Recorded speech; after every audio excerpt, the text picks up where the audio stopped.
سب سے پہلے تو قرآن مجید نے اہل یہود کے اس قول کو بطور عبرت کے بیان کیا ہے اور ان کی مذمت گویا فرمائی ہے کہ جب ان سے کہا جاتا کہ تم قرآن پاک پر اور رسول رحمت صلی اللہ تعالی علیہ وسلم پر ایمان لاؤ، تو اس کے جواب میں وہ یہ کہا کرتے تھے کہ ہم تو اپنے باپ دادا کے دین پہ رہیں گے۔ اس کا وہ اصرار بھی کرتے، اس پر وہ شدت بھی کرتے۔ تو قرآن مجید نے اس بات کو ان لوگوں کے گمراہی کے طور پر بیان کیا ہے کہ جب تمہارے باپ دادا گمراہ تھے، کفر و شرک پر تھے، گمراہی اور دلالت پر تھے، تو پھر تمہارا یہ اصرار کیوں ہے کہ ہمیں اپنے باپ دادا ہی کے دین پر رہنا ہے؟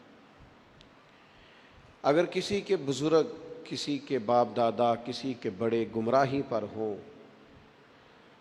تو اس کا یہ کہنا گمراہی ہے، اس کا یہ کہنا دلالت ہے کہ میں اپنے بڑوں کے طریقے پہ رہوں گا۔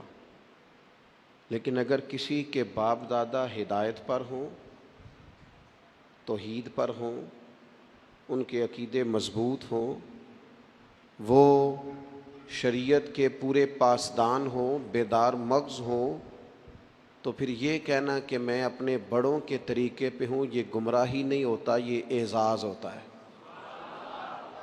یہ بہت بڑا اعزاز ہے کہ انسان کہے کہ میں اپنے بڑوں کے طریقے پہ ہوں۔ قرآن مجید سورہ بقرہ پہلا پارہ، اللہ کریم نے فرمایا ام کنتم شہداء، کیا تم میں کچھ لوگ اس وقت موجود تھے، کیا تم میں سے کچھ اس وقت حاضر تھے، اذ حضر یعقوب الموت، جب موت حضرت یعقوب کے پاس حاضر ہوئی،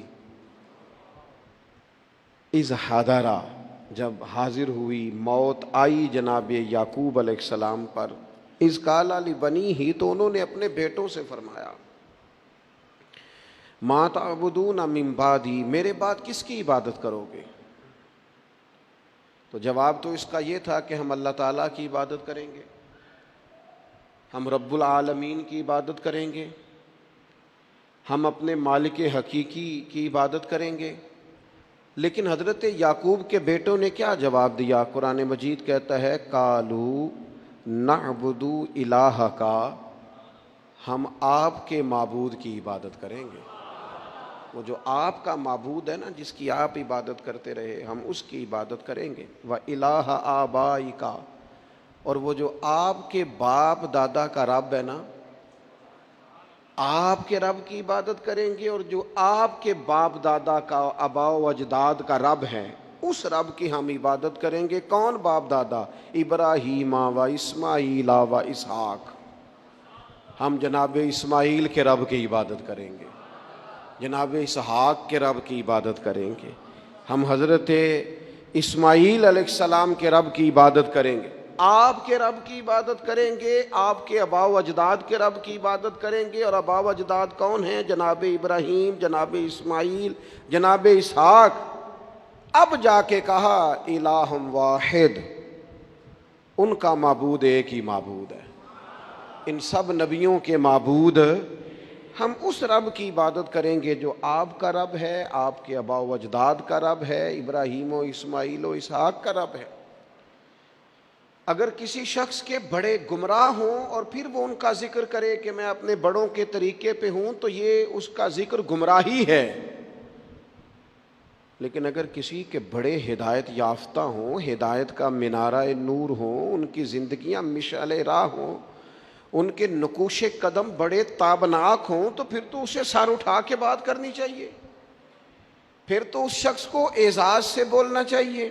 ہم تو صاحب سلسلہ لوگ ہیں، ہماری تو پوری سند ہے پیچھے، ہمارے جو پیر ہیں ان کے بھی کوئی پیر ہیں، ہمارے جو استاد ہیں ان کے بھی کوئی استاد ہیں، ہمارا تو ایک پورا سلسلہ ہے۔ اور فاضل بریلوی اس سلسلے کو اس طرح بیان کرتے ہیں، فرماتے ہیں تیرے غلاموں کا نقش قدم ہے راہ نجات، وہ کیا بھٹک سکے جو یہ سراغ لے کے چلے۔